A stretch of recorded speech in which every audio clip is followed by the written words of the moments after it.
Atin nga pong titikman na rin pinagmamalaki ng Diwata Pares Overload na rin. Ay talaga nga naman hong pinipilahan at dinudumog ho rin. Malalaman nga ho natin kung tunay baga ang sinasabi ng iba na masarap aray. Ay siya mga katigas, paano? Ay siya, samahan nyo ko din eh. Let's go! Di sa punto pong aray, di ho kami nakarating na din eh sa Pasay, malapit ho sa GSIS. O kita nyo naman ho mga sasakyan. Ay punong-puno ho hindi ho alam namin kung saan kami paparking din eh. O kita nyo, may pulis pa, taga-bantay. O, kay naman ang talagang, ano gahong sikreto na rin si Diwata nga rin. Ay talagang blockbuster ho eh. O, kita nyo siya, wala na ata ho kami magpaparkingan din at puno na. Di kami magtatanong ho din kay kuya kung meron pa baga. Ay di nasabi, wala na nga ho, di kami maghahanap kung saan baga makaparking. At tamang-tama naman ho, si kuya, medyo magaling din ho dumiskarte. Di din kami nakaparking. May parang pahan din naman ho ng motor at ginawa nila. Ayos si kuya di may nakatulong din naman si Diwata kay kuya. Di may side din nga din mo sa trabaho. Di kami pumila na nga na din kami sa dulo. Kita nyo yung pila. Ang pagkakahaba ho parang kung sa tutuusin parang may 1 kilometro rin aming pipilahing kinaman pasalo kami bago makarating di sa punto nga rin nilalagyan na ni kuya ng ata yung sikreto ni Diwata ang mahiwagang tubig. Kami ho'y nag-uusap din ni Sir Mark kung anong oras ba kami makakakain. Kami ho'y dumating din alas 9 na mag-aalas 11 na ho ang pagkakatagal na ho namin nakapila din kita ninyo ang pagsahaba pa ho ng pila hindi pa ho kami sa labas. Pag sa loob ho kinaman ang haba pa rin ho ng pila naman. Siguradong pasal na pasal ho bago makakain din kay Diwatang aray. Kita nyo areho naman ang pila sa loob. Kinaman ang haba. Kita ninyo.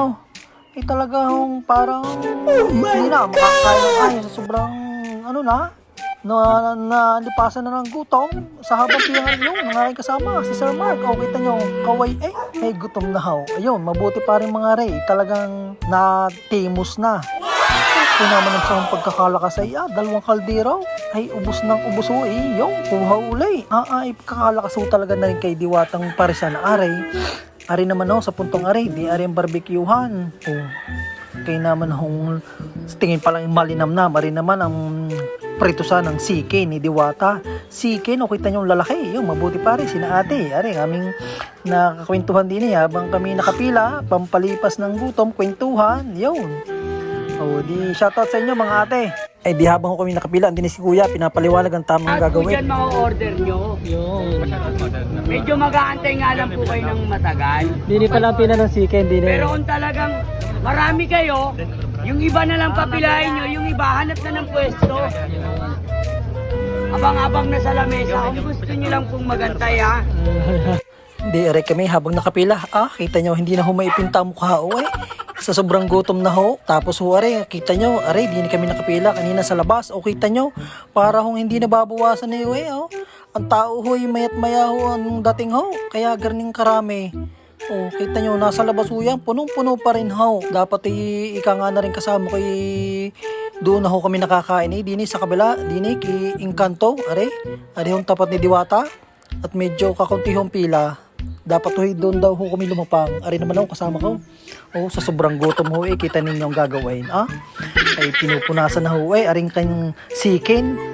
Pasal na Tapos nalaman namin wala pala si Diwata dini. Andi nila ang kanyang staff, si Ali Taptap. Papashoutout muna ang aking kumpare dini. Shoutout kay Elmer Brasa.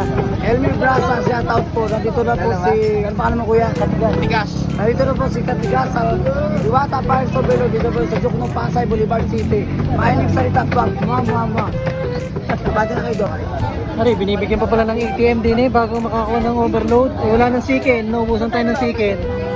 Dini na sa Pares Overload tayo. Ano guys? G-Shock yata ni? G-Shock pa yun. May free pa pala ng G-Shock. Pag kumain ka din sa Pares Overload ni Diwata. G-Shock? Ito, binibigyan ng G-Shock. Yan. Oh my God! Thank you Diwata sa G-Shock. Thank you.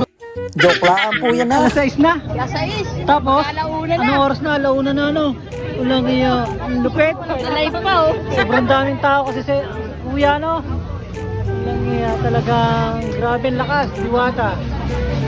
Sa haba po, tagal ang aming ipinila ay di ari ho, hindi na ho kami. Ari, matitikman ho namin na rin pares ni Diwatang pinagmamalaking aray kung ano baga nga ang lasa na rin. Tayo naman po kanya-kanyang panlasa, iba-iba, may masarap, may hindi. Kayo na ho makapagsabi kung ano baga ang lasa. Kung gusto nyong subukan at kayo na ho umusga at puntahan nyo din kung ano baga ang lasa. Ay ari ho, titikman na ho namin. Ari, unang subaw. Kau, anong lasa? Kau? Ayos din naman ho, not bad. Sa halagang 100 pesos, may only rice ka na, may soft drinks pa, ayos na rin ho. Kaya kung gusto nyo tikman, siya, punta na ho kay Dine, kay Diwata. Siya, kami ho, di are, may tira kami. Sir, nyo na yung pares ni Diwata.